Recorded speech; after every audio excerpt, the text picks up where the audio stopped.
Chapter 86. Ares looked at the ever-increasing water and frowned in vexation.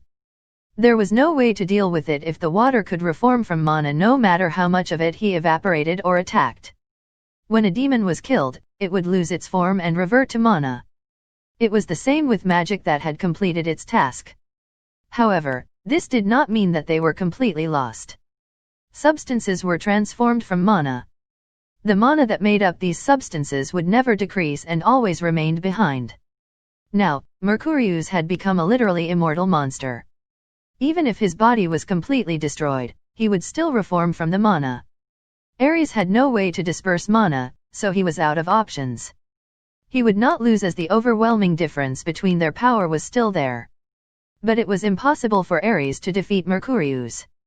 As far as Ares knew, there were only 3 people who could defeat this thing.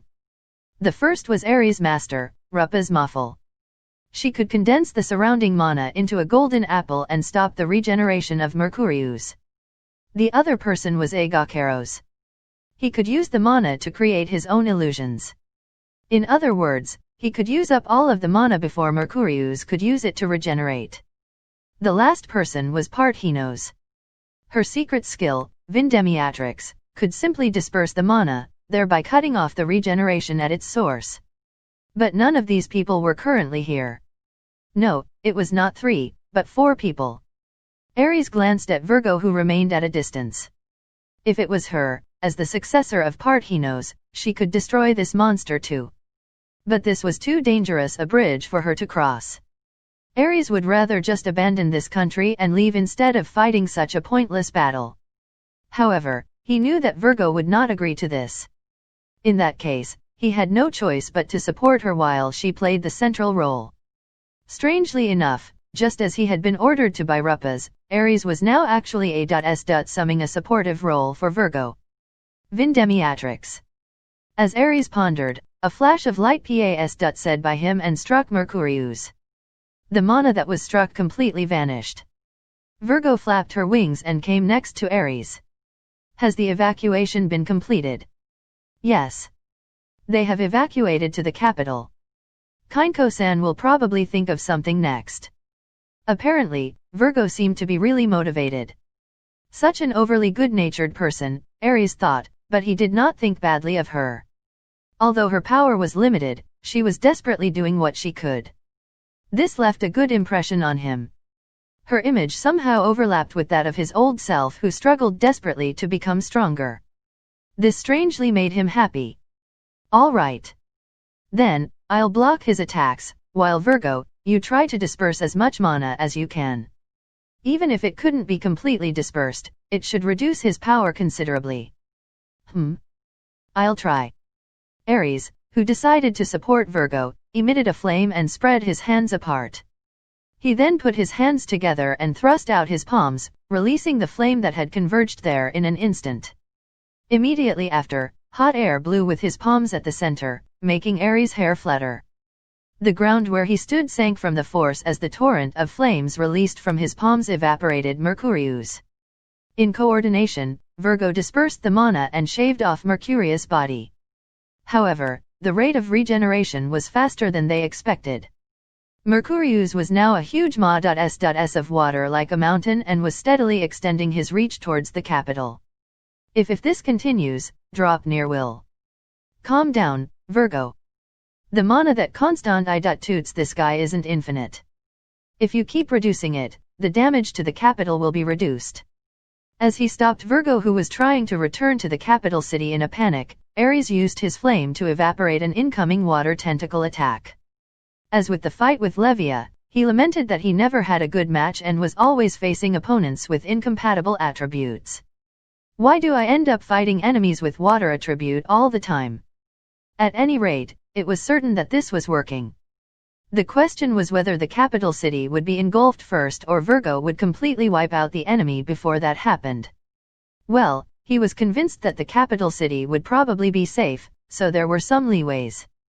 For now, the top priority was to protect Virgo. With that in mind, Ares decided to use his full power. https://handofvecna.blogspot.com. What's that noise? Having failed in her search for the archer in the capital city, Dina raised her head and looked towards the mountain.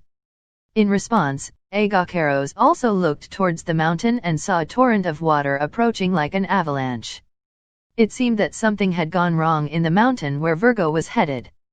If the water continued as it was, it would surely flood the capital city and inevitably drag them along. However, water magic was Dina's specialty. She swiftly moved her finger, lifting the approaching water up into the air and directed it to collect in one place. Then, she activated the X-Gate. With the destination specified as another world, it swallowed all the collected water and was then interrupted in the midst of the process. As a result, the Ma.S.S of water had nowhere to go and was banished to the S.P.A.ce between dimensions. It would never be able to get out on its own, forever drifting between Midgard and another world. This SUBSP.A.ce seal skill was established by exploiting the faults in the X-Gate.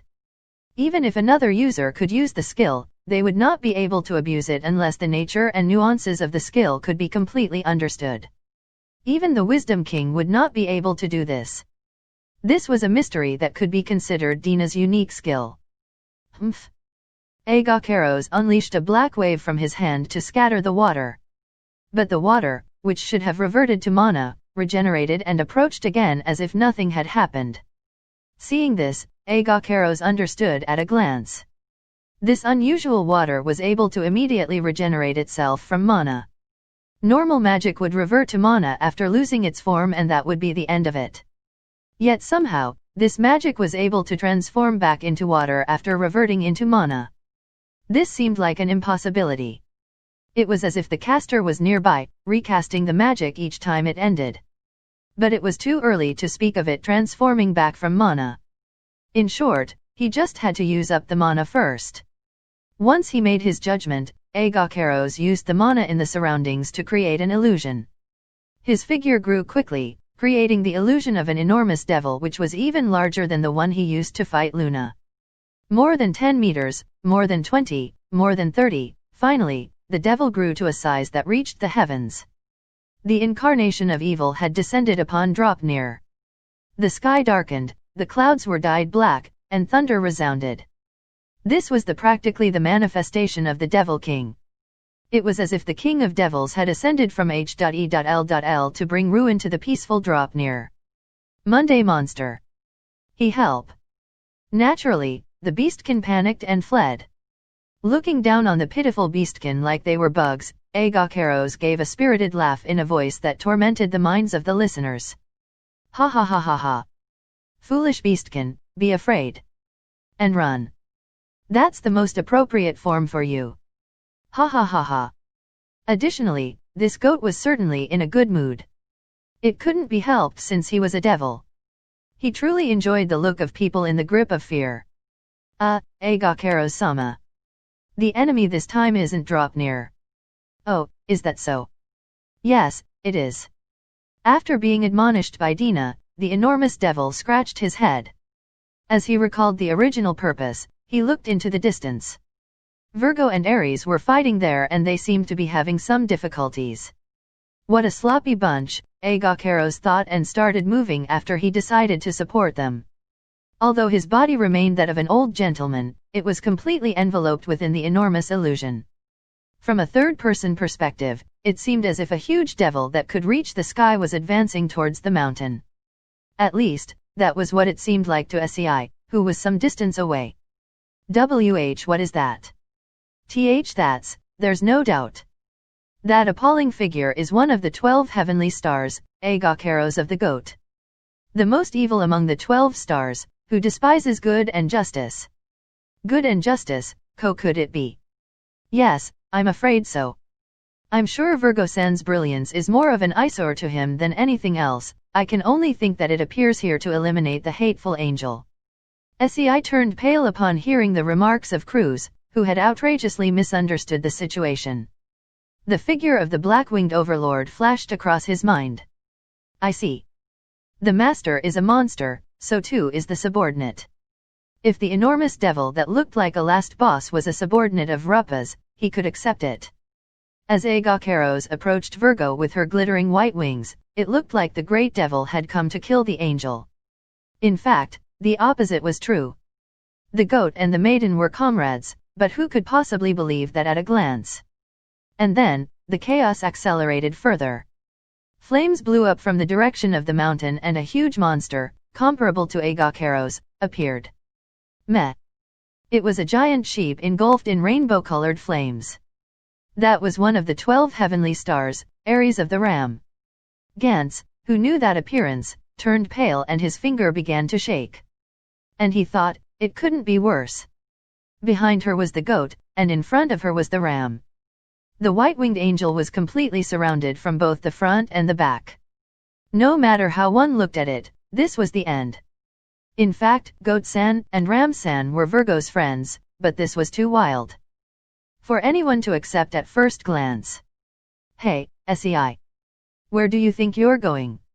Isn't it obvious? I'm going to rescue Virgo-san. Don't be a fool. What can you possibly do?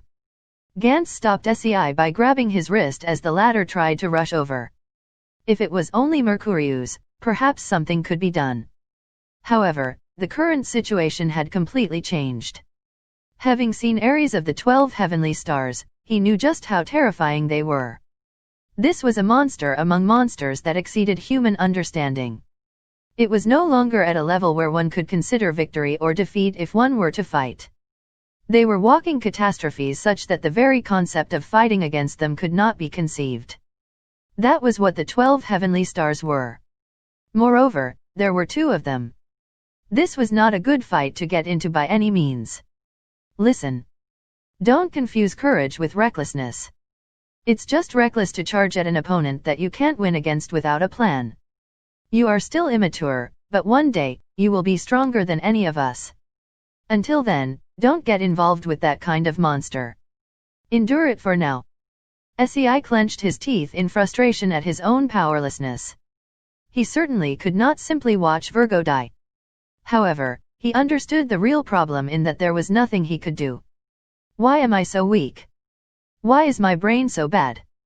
He didn't have the power to save a girl, nor could he think of a way to overcome this situation. As he shook his fists in regret, the situation worsened further. This time, a huge scorpion monster that reached the sky appeared. And then a huge crab monster appeared from the woods, while the strongest golem in Midgard, Libra of the Scales, flew over with her vernier thrusters. And so, the 5 stars, the ram, the goat, the scorpion, the crab, and the scales were gathered here. But in the next moment, they lowered their heads to the ground. What was happening? SEI narrowed his eyes to look. He could barely see someone in a crimson robe standing in front of the huge monsters. For these monsters to be submissive, who? As he thought this, a strong wind blew past, uncovering the robe that concealed the person's face. And he saw her, a blonde woman whose hair turned from gold to red at the tips. There was no mistake. He would never forget it even though he had only seen it once.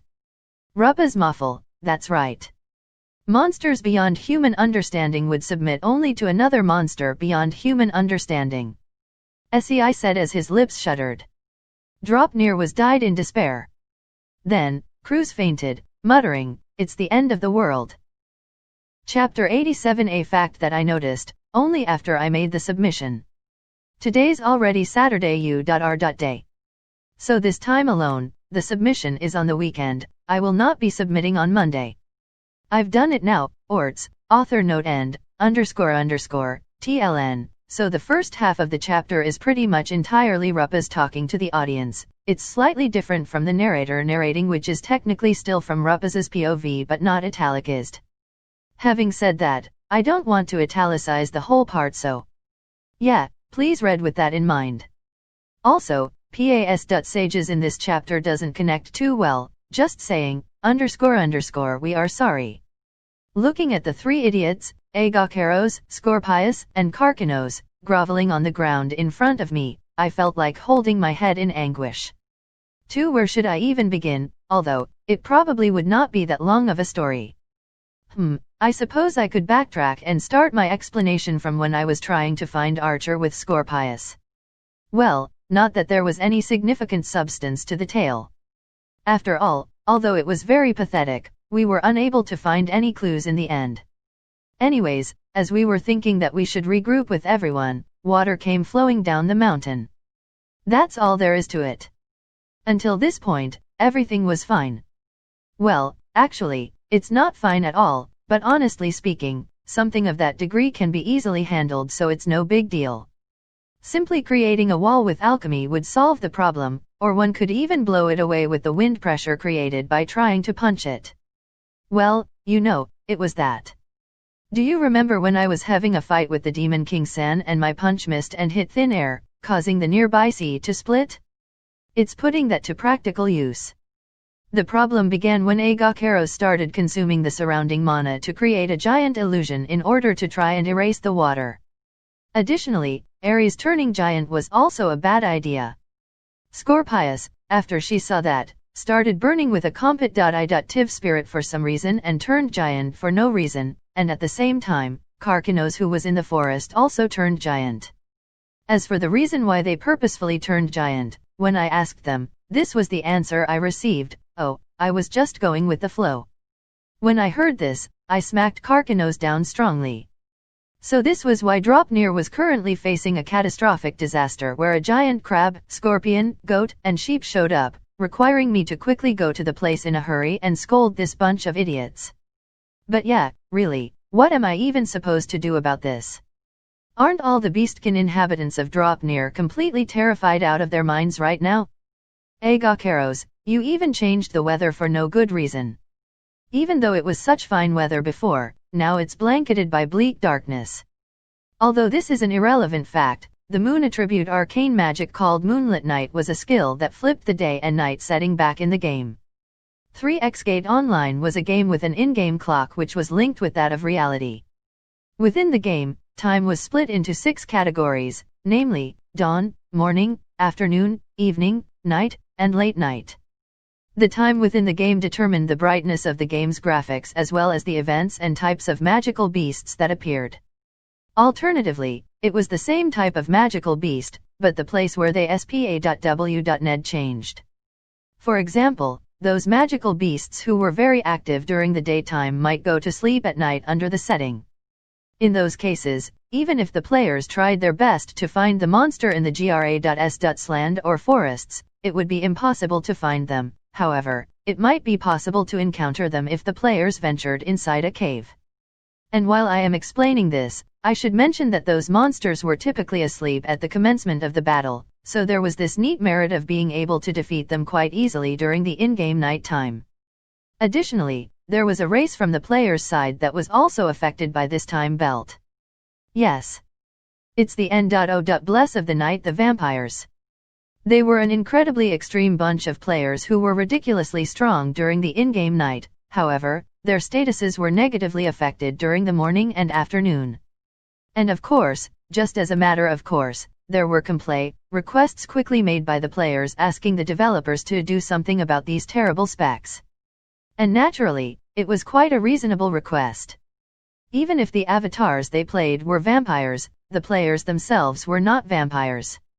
Regarding this point though, there were those with the opinion that it was the player's fault for choosing the vampire race in the first place. However, even for the players who only had time to play during the in-game night time, this was a troublesome feature. Anyways, the option that developers were forced to take was to provide an update patch which included arcane magic and items which could flip day and night time. As one would expect, of course, the global in-game time itself did not change. For if something like that were to happen, countless players would be experiencing constant changes between day and night and they would not even know if it was in-game day or night anymore, causing ma.s.s confusion. Not to mention the load on the server would also be tremendous if something like that were to happen. Long story short, it did not actually flip day and night. It essentially just changed the effects the players could obtain from the time mechanics. For example, if the skill were to be used during the daytime, the monsters which fundamentally only appeared during the in-game nighttime would be more likely to appear in the vicinity. Or if they were vampires, they would not suffer any negative effects. Although this little thing called the knowledge of the game had not been very reliable recently. Even as I was recounting this, I was thinking, isn't this quite weird? After all, you know. Is this even fine? This messed up feature of a game. Oh, the conversation sidetracked. It was a bad habit of mine to start thinking about a needless thing for a long time once I started pondering on something. In any event, it was originally arcane magic that would not have actually changed the day and night. However, such common sense from back in the game did not apply in this world, after all. Agakeros had actually changed this world's time to night time. The sky was enveloped by creepy darkness as if the world was about to end. Or Muururi like, it's that thing, you know. Like, what the H.E.L.L is actually happening with the stars and rotation of the planet in this world. If day and night were swapped in an instant, that meant that the planet just spun around at an incredible speed. Shouldn't the sudden change in the speed of the spin be incredibly bad? Seriously, think about it logically for a moment. To begin with, the rotation of the planet was governed by the law of inertia, and I would have thought that once the speed was changed, it would stay in the changed state. 5. Taking the Earth, for example, it was believed that back in the day, each day was only 5 hours long, but because the speed of rotation slowly decreased over time, the day is currently 24 hours long. So in the distant future, it's hypothesized that the length of the day might further increase. Oh, I derailed again. Well, but yeah, it's definitely that. Yeah, really, in this world, the law of physics-san really is not doing its job at all. Since even me who's quite dumb could figure it out, there were many funny parts. As I expected of a fantasy genre. Oh yeah, I apologize. At the start, I said, it probably would not be that long of a story, but that was a lie. It actually ended up being quite long. You guys are a bunch of people that really can't be helped. Anyways, Libra. Why is it that even you are lowering your head? I questioned Libra as I was trying to reposition the robe which had S.H.I plusfted due to the wind. The ones I was scolding currently were the 3 idiots who had turned big and not Libra. However, for some reason, she also lowered her head. I was baffled by this action. No, I just thought it would be more picturesque if I did this. This can serve as a demonstration for the onlooking hero and his comrades over there and show the might of Master at the same time. Wah! As I was informed of this by Libra, I became fluid U.S.tiered and looked into the distance. She's right. They're really there, the hero and his group. They're looking this way whilst somewhat showing a terrified expression. Oi! I'm totally an invader here right now. You could only see this as a bunch of enemy characters that suddenly showed up in front of the hero and his companions. Because that idiot Agakeros spewed some useless thing before, the beastkin clearly became scared. My image just became even worse than before. What should I do about this? I'm not an enemy, I'm not scary.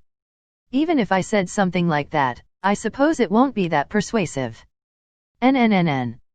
As I was thinking about things like that, I noticed a strange thing.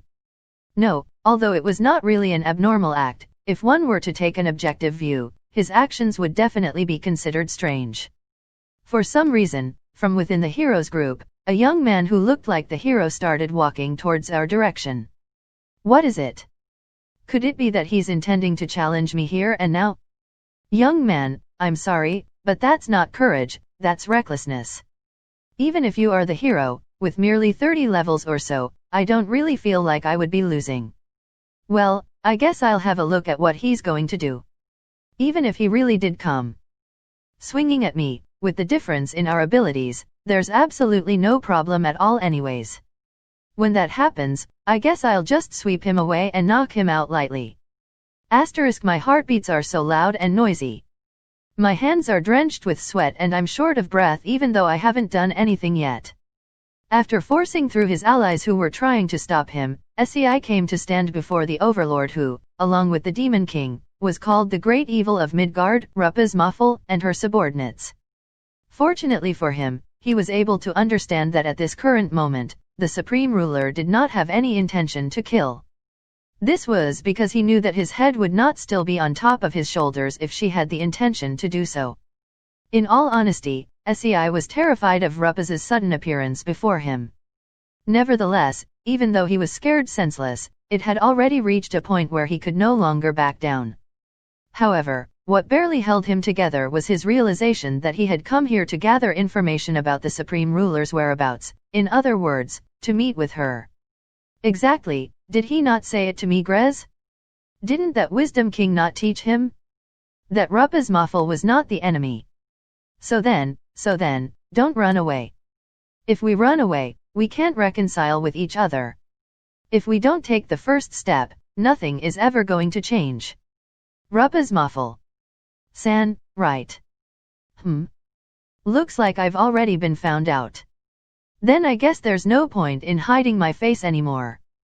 Sei asked Rapaz the question as if he was squeezing something, and without any delay, she answered and took off the robe which was hiding her face.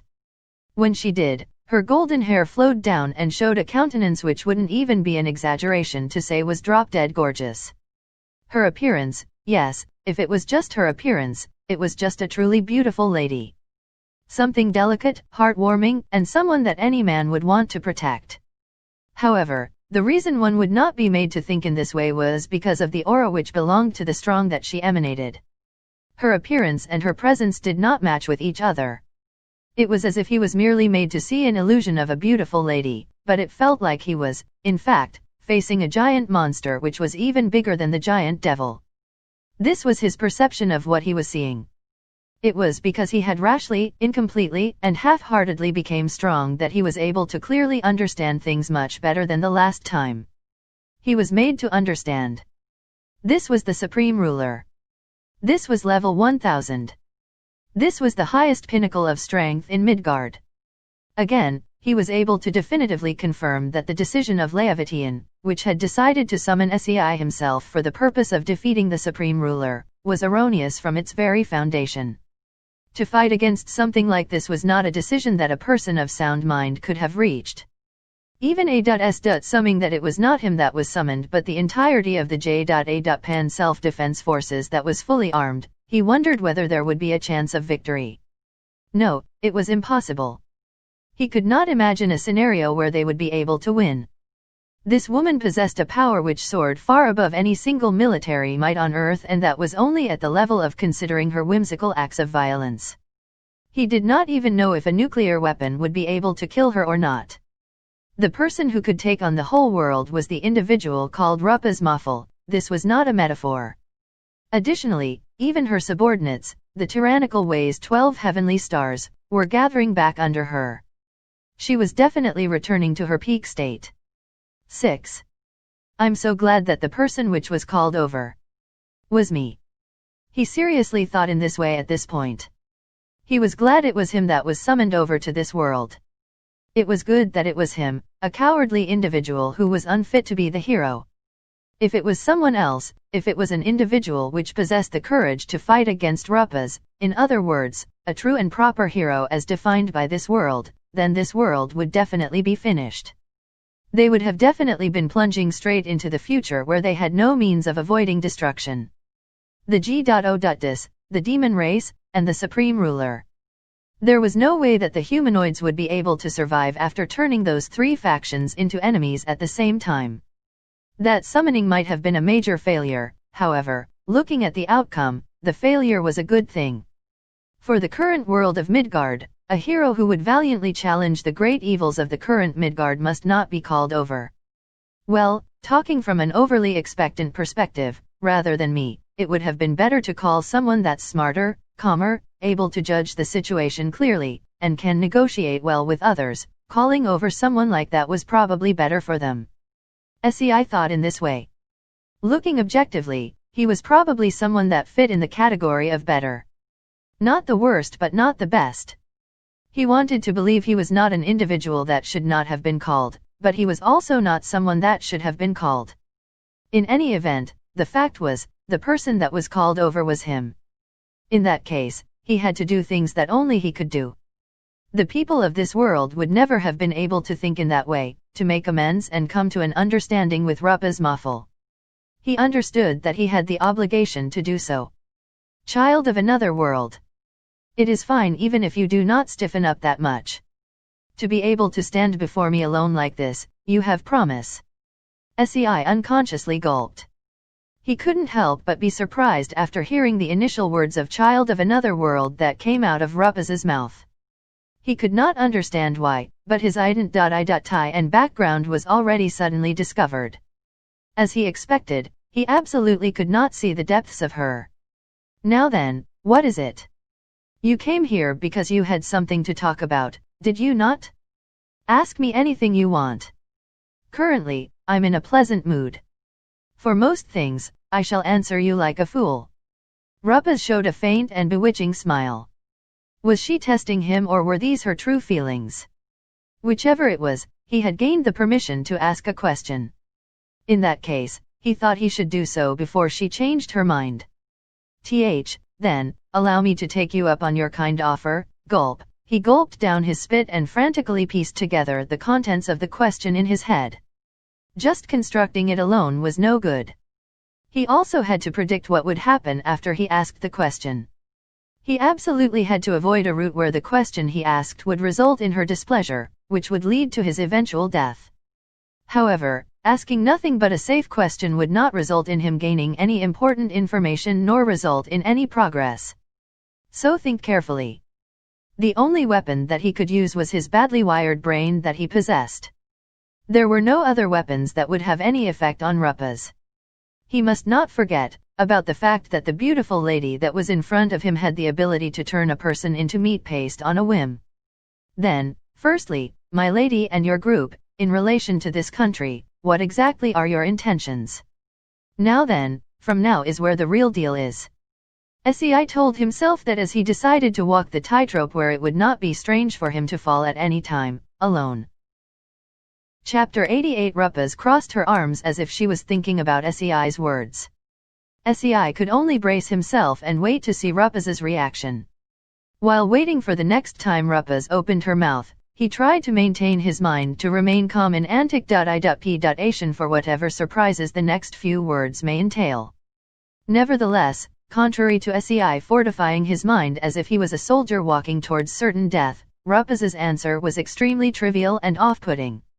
Nothing in particular. And, nothing? You mean to say there's no reason? That's right.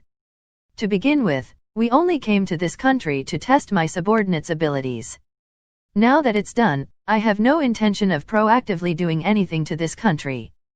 In response to that reply by Rapaz, Sei tried to ponder on it without showing anything on his face. In all likelihood, she was not saying a lie. However, it did not seem like she was saying everything. That was because if everything was actually done, there would have been no more reason for her to remain in this country. Since she was still remaining in this country now that the hunting festival had concluded, it meant there was a corresponding reason. Nevertheless, he believed that reason did not involve doing anything to this country. Anyways, you lot, how long do you plan to stay in those appearances? Those forms intimidate others even if you're not doing anything. Hurry up and turn back to your human forms. When Rapaz called out to those behind her, all of the giant beasts on standby all vanished at once. In their places were a white-haired gentleman, a lady with a large amount of exposed skin, and a young man with red clothing. Sei recalled those appearances. That's right, there was no mistaking it. It was the group of eccentric people who were in the line together with Virgo 2 days ago.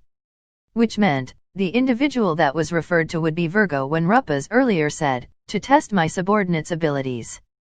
No wonder she was overly strong. Sei was not surprised by this fact.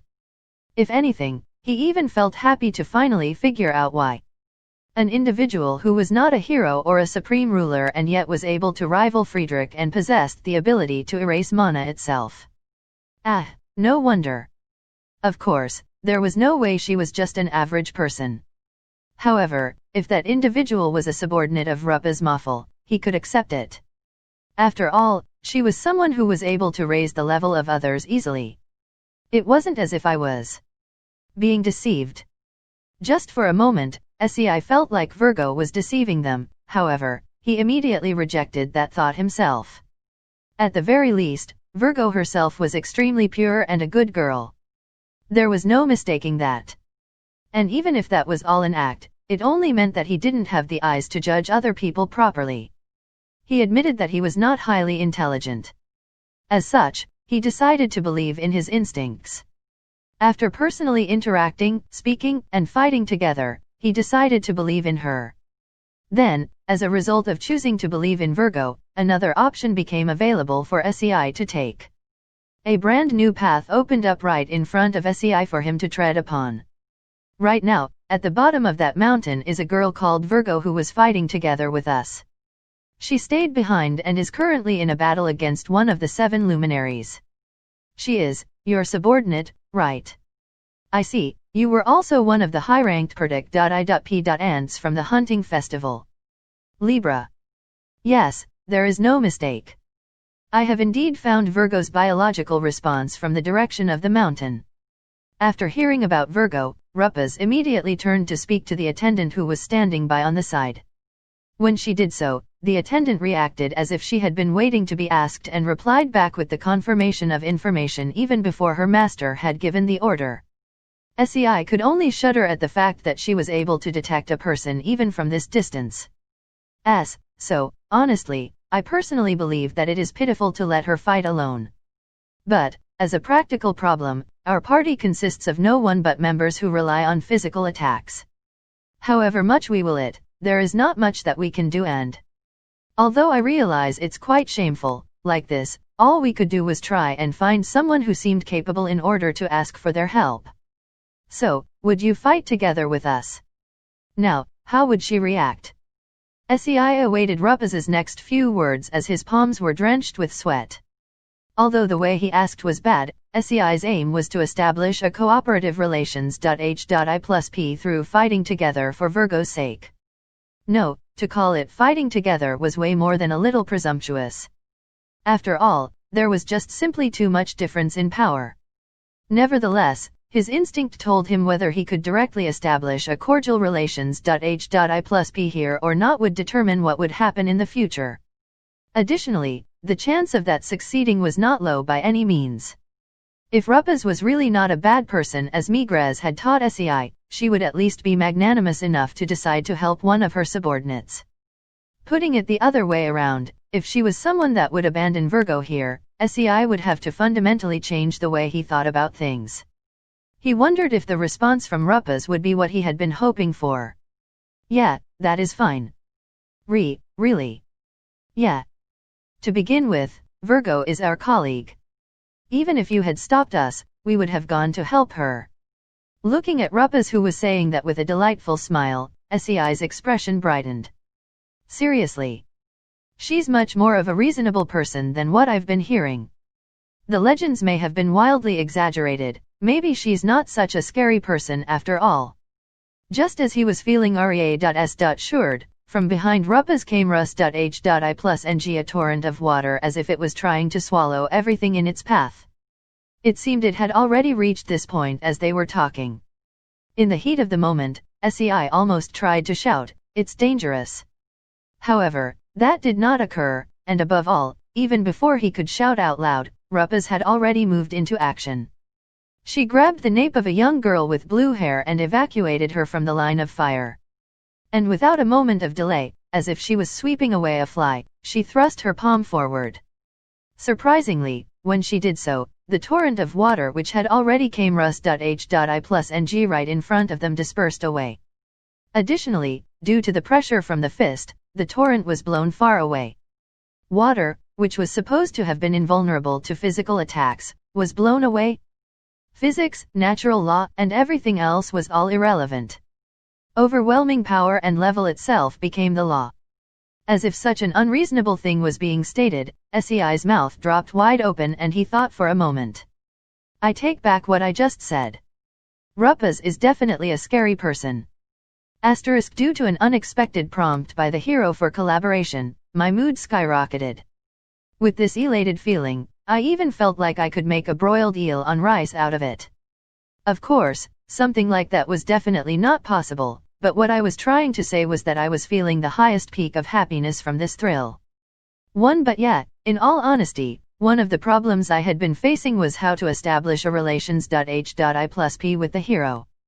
If I had badly chosen to be hostile, there were more than enough chances for the full power one-sided fighting from 200 years ago to occur all over again. 2. Although he was not currently an enemy I would lose against, he was still a hero, after all. If the G.O.Dis interfered and played her hand, I did not know what kind of a monster he would turn into.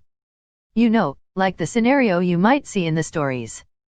Originally, it was a battle that he could not win due to the sheer difference in abilities.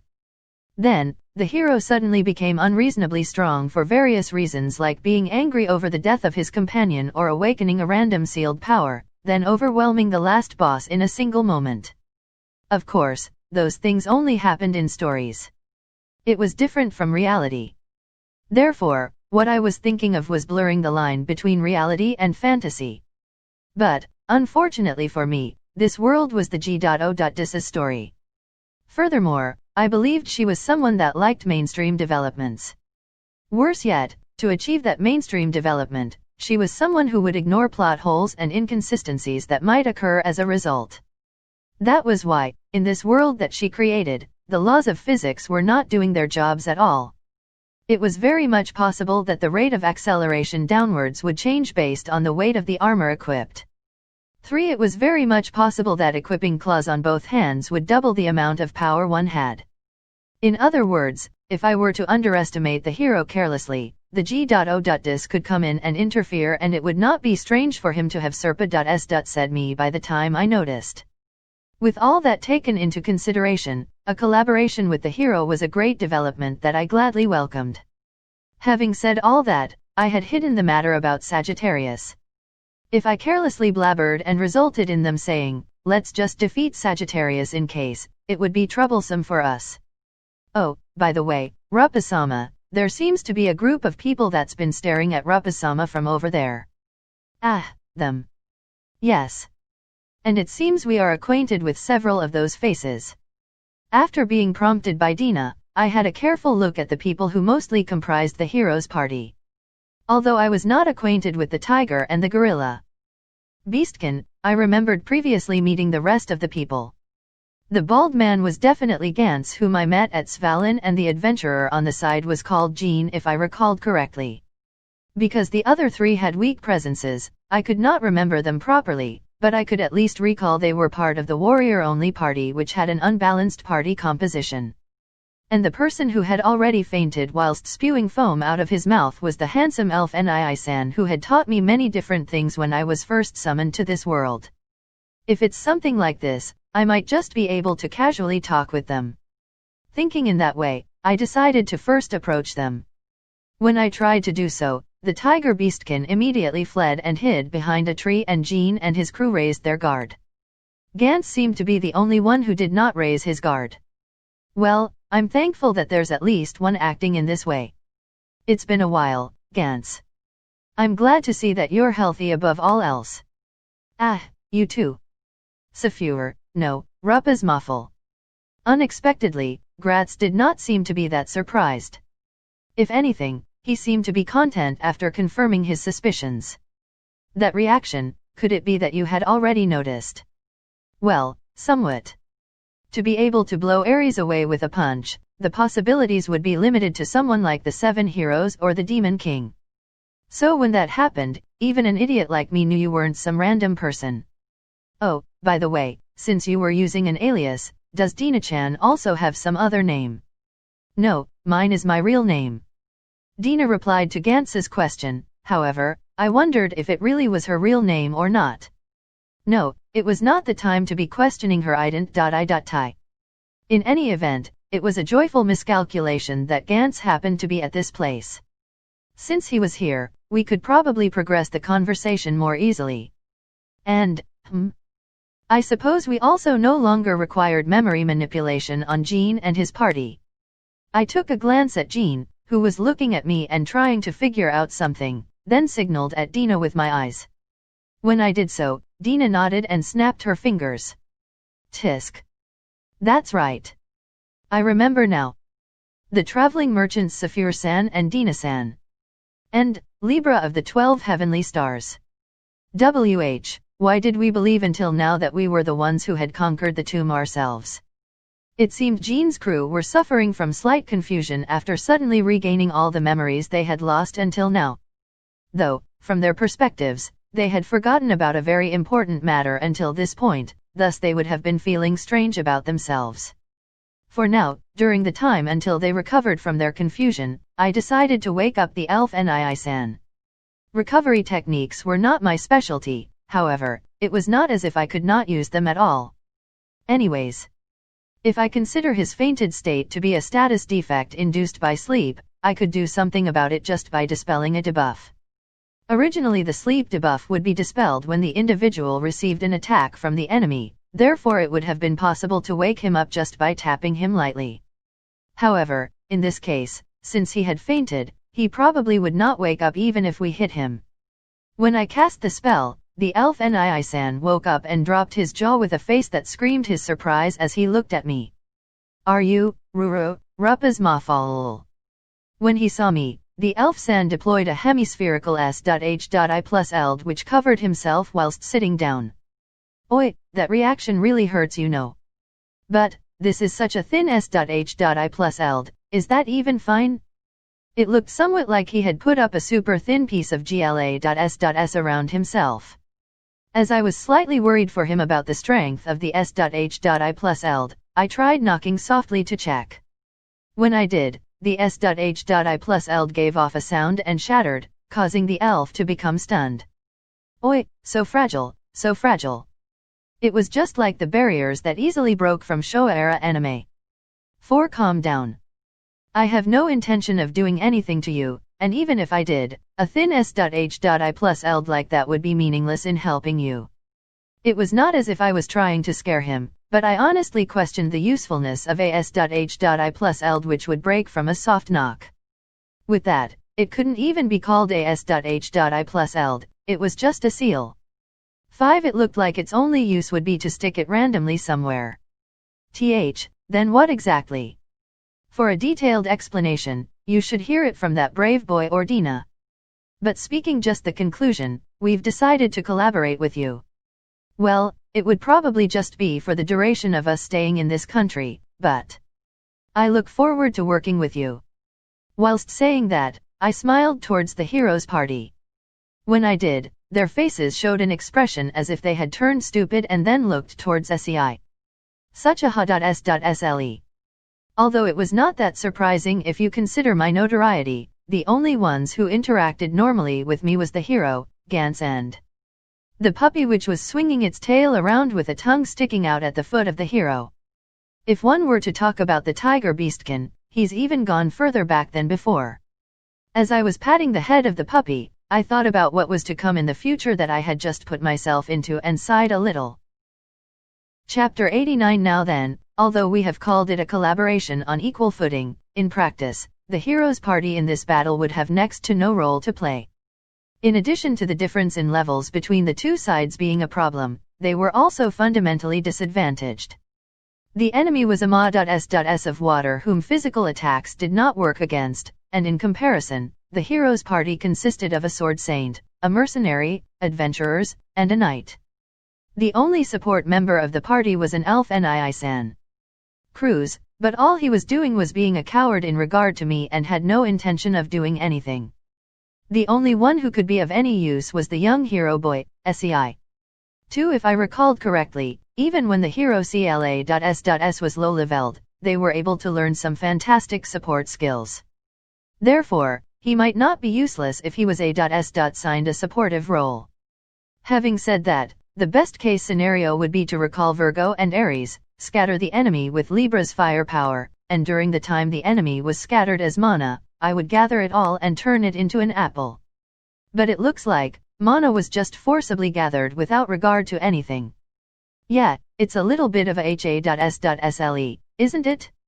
It looks like mana was gathered not just from this country's vicinity but also from other places, as if that thing was a vacuum cleaner.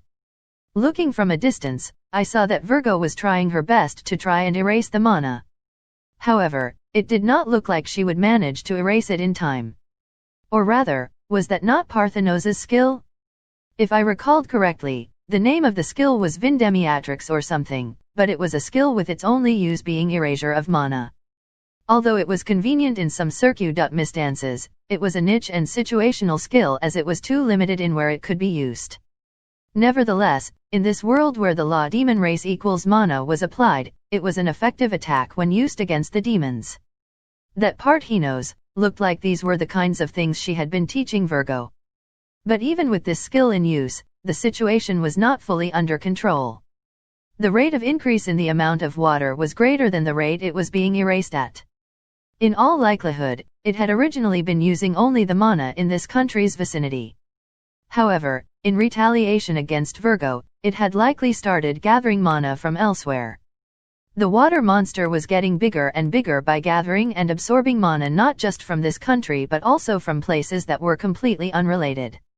Although we could still deal with the situation currently, if it continued to gather all the mana from the whole of Midgard, we might be in a bit of trouble. Anyways, in a nutshare.e.l.l, all we had to do was prevent that from happening. I created a white light ball on my palm and shot it towards the sky. Breedablick. 3. The moment I activated the spell with its name, the light ball expanded and widened, eventually turning into a light dome which covered the whole capital. Breedablick. The effect of the skill was an area of effect debuff on all the enemies. Upon the activation of the skill, it decreased the magic power of all within the area regardless of whether they were enemies or allies. It was a very hard to use skill which could even be negative for the user's side depending on how the player used it because the skill would also affect the magic type players on the caster's side. On the other hand, if the party was nothing but muscle brains who had no idea what magic was, it was a great support skill with very little else on par. 4. The background setting said this is a skill to block the flow of mana, so I tried using it because I thought it would be useful, and it looks like I was spot on. I was successful in completely stopping the inflow of mana from the outside. As I was showing a smug look on my face, I heard the noise of someone collapsing.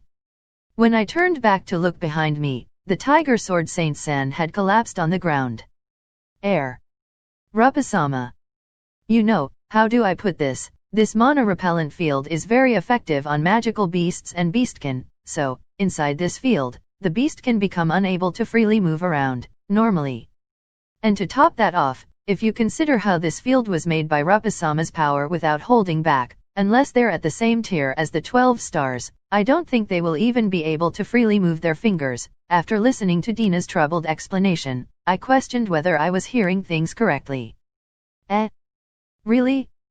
This is supposed to be a debuff meant to be for the enemy. What do you mean even the allies are getting debuffed? 5. I hastily turned to glance towards Agakeros and the rest to check whether they were affected or not. Please do not worry, my master. Although there is a little bit of an effect, with our abilities, we are more than capable of performing normally. A bondage play from Rupasama is a treat. No problem. It's just the right amount of handicap. There is absolutely no effect on me. It seemed there was some form of adverse effect on Agakeros, Scorpius, and Karkinos, however, there would be no problem towards their performance. As for Libra, there was absolutely no effect, Back in the game, whether the enemy was a player or a golem, it would be weakened by the skill, but this is quite different here. I mean, Libra's not getting affected at all but the allies are getting affected. Unless the situation was similar to this time, this skill did not look like it would be used frequently. Mana repellent barrier, not to mention the whole capital in an instant. Cruz-san, how large is this capital again? It's about 3,000 square kilometers. 6. If it's purely based on the surface area, it's even greater than Svalin. So approximately 1/5 times the size of Tokyo Prefecture. To cover that whole area in an instant, isn't the scale too out of whack? After listening to Cruz's explanation, I gave off a sigh after getting reminded of how unreasonably small the area for this country was. Even if it was not official, it was a country where many different races and species resided. Despite being an autocratic country led by an emperor, the surface area of this country was only a hair's length bigger than Tokyo Prefecture. Again, I was forcibly made to realize just how small the living S.P.A.C.E. of the humanoids was at this moment. This, combining all the available areas, isn't the living S.P.A.C.E. of the humanoids only a little more than the area of J.A.Pan? Well, whatever. In regards to this issue, it'll be solved one way or another if we eradicate the demons. We're heading to A.S.Syst Virgo now. Everyone, follow me. I grabbed the young man SEI, tucked him under my arms, and spread my wings to fly up. Shortly after, Libra flew up whilst grabbing Dina, followed by Agacaros who was grabbing onto Karkanos. Although I had forgotten, Agacaros was not unable to fly. Scorpius stretched her braided hair, hooked it onto the mountain, apparently called Hnitbjorg, and launched herself up by quickly shortening her hair. That range is quite insane, oi. Although this was an irrelevant observation, she looked quite foolish because when she launched herself with her hair, she was flying backwards. Oh, also, the hero's party was carried along with my telekinesis which I had not used much lately. We landed right near Virgo who was fighting at the mountain and took the time to re-evaluate the blob of water. Now that I'm having a closer look, it's pretty big, huh? Its full length, it's probably well over 1 kilometer? If it continued to become bigger, it even looked like it would be able to swallow Blutgong. Rupasama. Virgo, are you hurt? No. I dropped SEI nearby and examined Virgo with observation eyes. There was barely any damage done to her. It looked like Ares had properly managed to protect her. Additionally, there was also barely any damage done to Ares himself. It looked like they had managed to fight with quite a bit of leeway. Once he noticed me, he turned back into his human form and landed next to me. Although this was irrelevant to the current matter, he was wearing his clothes properly. He probably quickly changed into it when he transformed back. Rupasama, I'm sorry. That guy, however much I burn him, he regenerates instantly, don't worry about it. Good job on protecting Virgo. My orders for Ares was to be Virgo's support. He had followed my orders faithfully and also managed to successfully protect Virgo. As such, there was no reason for me to reprimand him. In regard to this giant blob of water, it was just a bad matchup. After all, Ares did not have any skill that he could use to erase mana. If it had been me or Agacaros, we could have managed it in any number of ways. But since I was here already, I think I will let Virgo have the honor this time. I activated an Esper CLA.S.S skill and used telekinesis on the giant blob of water. Psycho-compression, well, it was a skill which could be used on a weak enemy to immobilize it for a short amount of time whilst dealing damage to it. By strongly using that skill, I was able to put pressure on the giant blob of water and ultimately compress it. Have you ever thought about something like this when you were a child? Assuming there was a container which would never break, what would happen to the water inside if you continued to put water in while making the container smaller and smaller? Once the liquid is compressed to a certain degree, it becomes unable to be compressed any further, and due to the resistant force applied by the water to the container breaks. However, in this situation, the container absolutely could not be broken. That was what I was doing at this moment. Right now, I had created an invisible container which enveloped the giant blob of water and enclosed the water inside. And without holding back, I continued to decrease the volume of the invisible container and compressed the water. Although the temperature also served as a factor, at around 3,500 atmospheric pressure, the water would turn into a substance called Ice V, and at above 6,200 atmospheric pressure, it would turn into I6. 7 Because I had never measured how strong my telekinesis was, I did not know what kind of substance it was at that point. However, I could verify it by just looking at how the water had turned into small pieces of ice. Maybe I will try an experiment around with charcoal next time. If I recalled correctly, for carbon to turn into a diamond, the required pressure was approximately 1 million. So if the charcoal turned into a diamond, I would be able to prove that my telekinesis had enough pressure to rival about 1 million atmospheric pressure. 8. Though, in this world where the laws of physics San was sabotaging things, it might not be much of an indicator though. If it was this world, let alone charcoal, it would not be strange for the rocks to turn into diamonds. After all, everything was possible in this world. In any event, with this, it was checkmate. By this point, the giant blob of water was no longer able to maintain its form and had already been broken down into mana. As I had forcibly compressed that mana, it had turned into a strange crystal. legendary magic stone which is only created when a large amount of mana is compressed to an extreme limit, a mana diamond. It really existed, or more like, is it even something that can be created by someone? Cruz was muttering something absent-mindedly. I wondered what was going on with him. When I was wondering that, Dina whispered and taught me the situation. The crystal that Rupasama just created is thought to be an illusory item that no one in Midgard had ever seen until now. Even 200 years ago, Rupasama and the others thought it would be a ha.s.sle, so you never showed it to the others in public and only used it as a material to craft your own accessories. Oh, I see. A rare item, huh? It seemed that I had unintentionally created a fairly rare item just now. It might actually be a useful material for alchemy.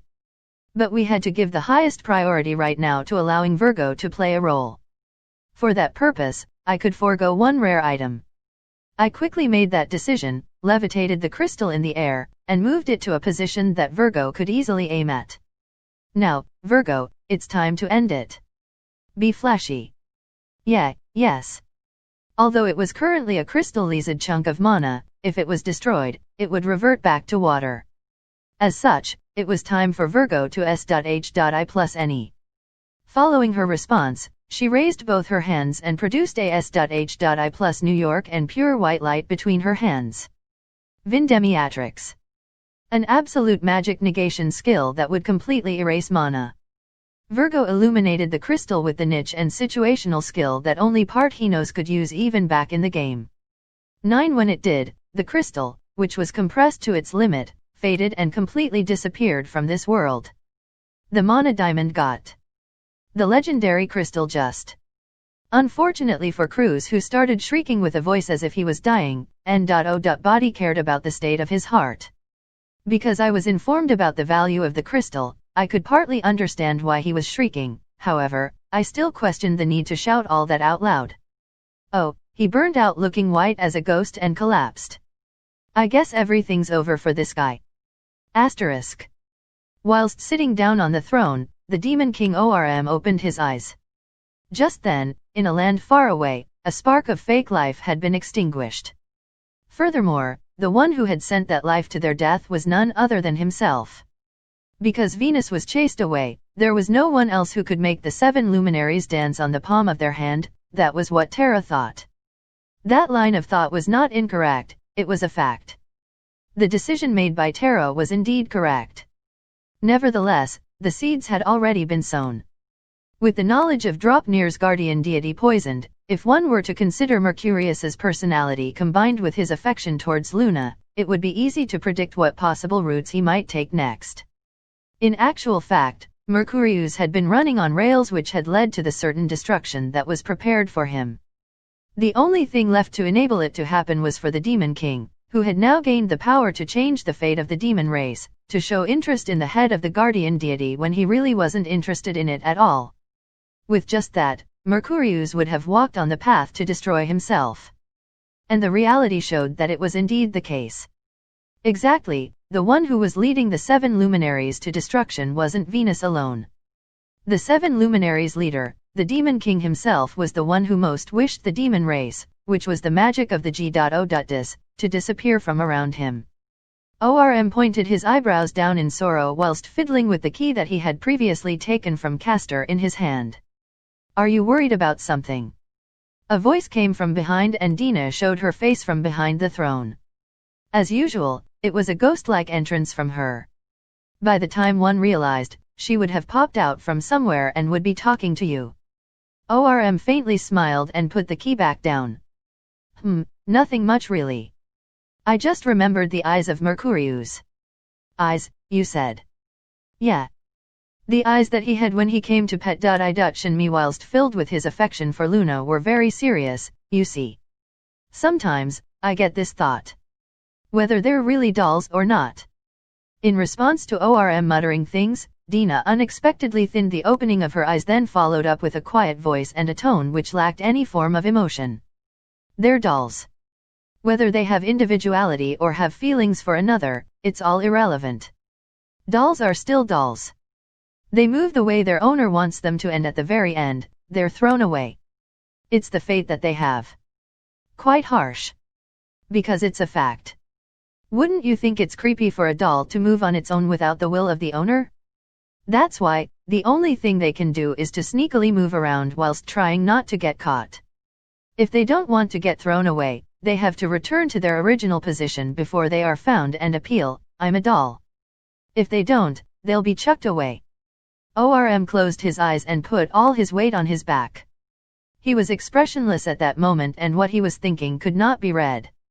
But Mercurius did not move in a way that went against the will of the G.O.Dis. You might be right. But the answer is simple in that case. There's another bad doll in the midst who's going around breaking other dolls. If they're found out, they're definitely going straight to the bin, don't you agree? How scary. Do you think I'm also going to get thrown away? You might be. Or perhaps, you've already been thrown away. Dina smiled faintly as if to mock him, followed by ORM laughing in return. In that throne room where the two of them were present, only the eyes of the King of Demons and the blue-haired young girl shone in a strangely creepy way. Chapter 90. After he successfully took care of, or rather, gotten taken care of one of the 7 luminaries, SEI and his party returned to the yurts and were receiving praises.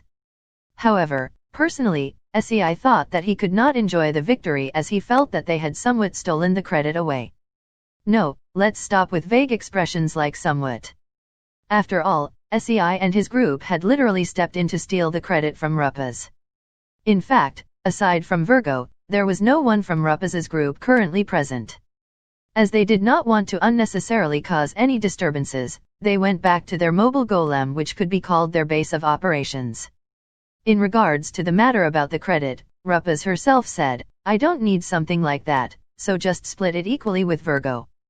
Although the act of stealing the credit was done with the consent of the person herself, SEI still could not feel good about it. In regards to the matter about the reward, he decided to assign a bigger proportion of it to Virgo. However, because his side was still taking the entire portion of the elixir, which was undoubtedly the most important part of the reward, he could not feel good about it in that regard either. Nevertheless, even in relation to the elixir, Rapaz had simply said, "Don't need it." Thus, when one just looked at the outcome, SEI and his group had ended up with all the honor and credit even though they had done next to nothing. SEI almost questioned whether there was an ulterior motive or not because Rapaz was being overly generous. "Heroes, you have done well for us. Know that your party has saved this country. Allow me to represent this country and thank you all from the bottom of my heart. Here therein, your names shall forever be carved in this country's history." After safely getting his hands on the elixir, Kainko was in a brilliant mood and showered SEI's group with praise. When he finished praising them, he raised his hand as a signal. Matching this motion, many beastkin who were on standby behind him came and started setting down gold ingots one after another. Beholding all of this in front of them, the eyes of Jean and his adventurers' party were glistering. However, since SEI did not know the true value of this, he was confused. "Please check the amount. There should be 5 million arrow worth in total. Isn't this too much?" When SEI originally accepted the request, it was promised that the reward for predict.I.P.Ation was 1,000 arrow, and the reward for completing the request was 500,000 arrow. However, now that they had actually completed the quest and received the reward, it was 10 times the amount of the promised reward. Although it was the tiniest portion, they had also received the elixir as a reward, thus the overall value of their rewards was enormous. In response to this query, Kainko answered as if it was something obvious. "Your group is an officially recognized party of the hero from Leavitian. Now that we have made you work, if we were to only reward you with the same amount as adventurers would have received, the other countries would question our country's common sense. This is just the right amount of rewards that you should be receiving. You have no need to be reserved." Kainko's answer was something that no individual of this world would raise an eyebrow about. Adventurers were exactly just that, they were individuals who had the lowest social standing in this world. A payment to them valued at 500,000 could already be considered over the top. The only reason SEI felt a sense of unease was because he originated from J.A.Pan where laborers were blessed. Sensing SEI's feelings, Jean patted his shoulders and told him to not worry about all of this. Furthermore, the hero Sei Dano. After hearing about your work this time, our country's emperor and empress have expressed their interests in meeting with you. The emperor has stated that, if you do not mind, he would like to welcome you into the royal family by having you become our princess's fiancé. What do you think? The moment Kainko finished proposing something outrageous whilst smiling, Cruz's eyes instantly sharpened. As expected, it happened. Thinking as such, Cruz stepped forward. It was predictable that there might be some royalties or n.o.bless who would propose something like this when the name of the hero started to spread. In that case, the one who made the first move would be the winner. Once the hero was engaged to the princess, it would become almost impossible for others to start probing him. Additionally, any achievements of the hero in the future would all be credited to Draupnir's royal family. In all likelihood, after looking at the feats from this time, Draupnir's royal family had probably judged Sei to have promise. At the very least, to the extent that they believed it would be fit to engage one of the however many princesses they had. Please hold it, Kainko Dano. That is what you call too hasty. Sei Dano has things he must do, as well as a home to return to after everything is done. We appreciate your offer, but it is not right to restrict him in this way. Yes, of course, we are well aware of that. That was why we said if Sei Dano does not mind. What do you think, Sei Dano? Would you please at least meet the princess once? Even the princess herself said that she would like to meet the hero. After hearing Kainko's reb.u.t.tal, Cruz could do nothing but grit his teeth together as Kainko grinned victoriously. That grin was exactly the kind of smile that would be seen on a cat that had successfully cornered a mouse.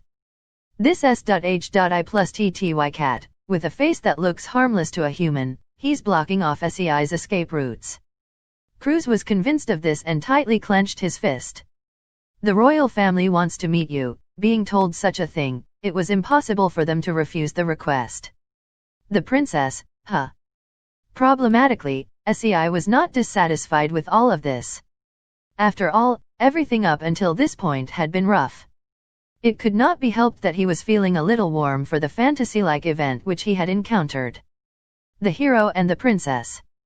It was a very mainstream storyline used from ancient times, however, to say that he did not admire such a thing at all would be a lie. Phew, are you curious about the princess? Ah, no, there is no need to hide it. It is only a natural thing as a man. And you should rejoice, the fourth princess, Lequi-sama, that you are about to meet is famous for being beautiful. One, she has large eyes, snow-white skin, and a cute face. On top of that, she is tolerant and easily accepts others. There's no doubt that all the men in the country would be jealous of you. Listening to Kainko's pitch on the princess's appeal, Sei wavered. Although he believed there were some exaggerations to the description because of her position as a princess, if she was raised up to such a degree, Sei wanted to at least see what she looked like. Furthermore, because he had already met Rapaz and Virgo, he was already well aware that the beauties of this world were unreasonably beautiful without comparison. Even without any makeup or Photoshop enhancements whatsoever, it was still hard for him to believe those kinds of beauties would be casually walking around here and there. If it's just to meet with them. Good, then it's decided. Hearing Sei's response, Kainko laughed in his heart as he confirmed his victory. The only remaining question was whether Sei would be interested in the princess or not. However, he was convinced that Sei would be. He only had to look at her once and he would not be able to look away. Kainko was sure that Sei would even forget about his desire to return to his original world and decide to stay in this country forever. Lequi was simply that beautiful. In fact, so beautiful that even Kainko felt a sense of jealousy towards Sei. Now that it's decided, let us hurry towards the yurt where His Majesty the Emperor resides. Kainko quickly hurried the conversation along before the hero could change his mind and stepped outside. The preparations had all been completed beforehand and a horse carriage was already waiting outside. Looking at this, Cruz grimaced again. This S.H.I+TTY cat, he already prepared everything beforehand. Now, if Sei became captivated by the princess, everything would be over. the hero would be stolen by Draupnir. Furthermore, there was nothing that Cruz could do. To begin with, if he took a misstep, it would be deemed as disrespect towards the royal family. As such, Cruz could not say anything in the end and could only tag along with them. The yurt that SEI and the party were brought to was so extravagant that they did not know if it could still be called a yurt. First of all, it was simply too big. It probably had multiple floors and a very strong foundation. On the floor was a red carpet and from the ceiling hung a chandelier. With how extravagant it was no longer a tent but a palace. In fact, SEI thought they should have just made a palace normally instead of unreasonably upgrading a tent to this degree. On what looked to be a throne too big for a human sat a white bear wrapped around in clothing which looked to be something that a Mongolian might have worn. On the top of his head was a S.H.I plus New York crown. At this moment, SEI was filled with nothing but a bad feeling for what was to come. Hero, you have done well to come so far. Your work has truly been impressive thus far. The one who was speaking in a haughty tone was a bear in every sense, however one looked at him. Bear beastkin was how he would be categorized. It was a species of bipedal creature that was originally a bear. Unlike a real bear, the claws on their fingers could be retracted, thus they were somewhat close to a human's fingertips. Nevertheless, as they were still far thicker than normal and were covered in fur, it was a bit hard to see the differences. In other words, other than the fact that it was wearing clothes and was able to speak, it was impossible to distinguish him from a real bear. Furthermore, next to the throne was another chair which was occupied by a polar bear wearing a dress. Yep, I already know what's going to happen. I can already see the punchline. Indeed, she has large eyes, snow-white skin, or rather, fur, and a cute face. Tolerant and accepting of people? Well yeah, she definitely looks like she's big enough to bear hug other people. There's no mistaking it, she must be the princess. What the H.E.L.L, I knew she would be a beastkin. Having such a thought, SEI wanted to start crying. Of course, it is. I already knew this is a country of beastkin. Of course, the princess is also a beastkin. But I just wanted to dream a little. Now then, hero. If you would like, with our daughter, why, your majesty. Please excuse me, but I am still someone who is inexperienced and immature. I'm afraid I'm unworthy of taking care of your precious daughter. Is that so? We do not really mind that. And, no. Even if your majesty does not mind such a thing, I would not be able to forgive myself if I do so. The Bear King quickly brought up the topic about the marriage with his daughter, however, SEI respectfully turned him down. Impossible, definitely impossible. It's not even a question about being racist or whatnot, it's just impossible to think of having a bear as fiancé. I might even end up dying if she pokes me a little, and most of all, there's simply too much of a difference in our standards of beauty. I mean, there's no mistake that she's cute, it's a fact. But I feel like there's just too much of a difference in the way cute is being used. I mean, looking at dogs and cats and thinking they're cute and looking at a person of the opposite sex like Virgo and thinking she's cute is completely different. At the very least, I can't think of that princess as a member of the opposite sex. Or more like, I only figured it out because of their clothing, but if they weren't wearing anything, I wouldn't even know which gender they were. Heck, I wouldn't even be able to tell the two apart.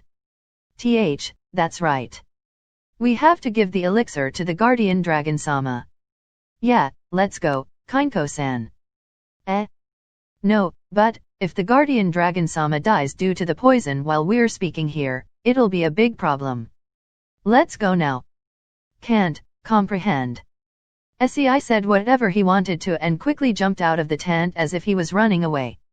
Needless to say, it was clearly a rude action by him. Nevertheless, the Bear King did not seem to mind what had happened at all. Perhaps it was to be expected from the king of the Beastkin. He personally did not care about small issues in regard to etiquette. However, his ears were drooping a little and it was evident that he was somewhat depressed. Did we do something bad? No, nothing at all. We'll strictly scold the hero after all of this. There is no need. We called on the hero to give him praise, not to scold him. We shall annul any issues raised by this incident." Whilst Cruz frantically bowed his head, he was feeling relieved inside. Thank goodness SEI was not won over by this country's princess. Although SEI acting with such an attitude in front of the emperor was somewhat problematic, from what Cruz had been informed, SEI had grown up in a country where he would very rarely be able to meet with royalty face to face, thus it might have been an inevitable incident. Furthermore, Cruz could not say he could not understand SEI's action. After all, anyone would want to avoid getting wedded to a bear. As Cruz was thinking such a thing, from the back room came out a young girl. She had pure snow-white skin and white hair. Large round eyes, a gentle and tender countenance, a plump chest, and the ears of a bear on the sides of her face. There was no arguing that she was a beauty. Not only that, against all odds, she was an extreme beauty born as a result of a beastkin and human couple, making her a figurative endangered species and befitting to be called a beastkin's beauty. Ha, half beastkin? And beautiful to the point where it could be called miraculous? At this moment, the young half-beastkin girl asked a question to the Bear King in front of the astonished Cruz. "Father, I apologize for being late. May I know where the hero is?" "Ah, about that Lequi, sorry, it seems the approach we had taken had some issues. Unfortunately, the hero left this place just now." Listening to the conversation between the two, Cruz unconsciously wanted to say, "She's the princess?" "The princess is this girl." "Then who's the bear that's sitting in the dress next to you?" Cruz frantically held that retort from coming out and raised a query to the Bear King whilst somewhat maintaining his composure. Is this lady the Princess Lequi?" "Yes, that's right. She's lovely and resembles us, does she not?" I had wrongly assumed it was the lady who was sitting next to you." The one sitting next to me is the first royal consort Ku Maro. 3 Isn't she beautiful?" I see. You must be wondering why we have a princess who is half beastkin even though both of us are full. The answer to that is because Lequi is the child of the 4th royal consort. Even though you're a bear, you're into polygamy?" Notwithstanding that Cruz wanted to retort in such a way, he pushed it back down with his iron will. "So in summary, it's that this Bear King is quite vigorous and has many wives? And this Princess Lequi was probably born from the human wife." Having deduced this much, it was time for Cruz to really feel relieved in his heart. Thank goodness that SEI and Princess Lequi didn't end up meeting. So fortunate.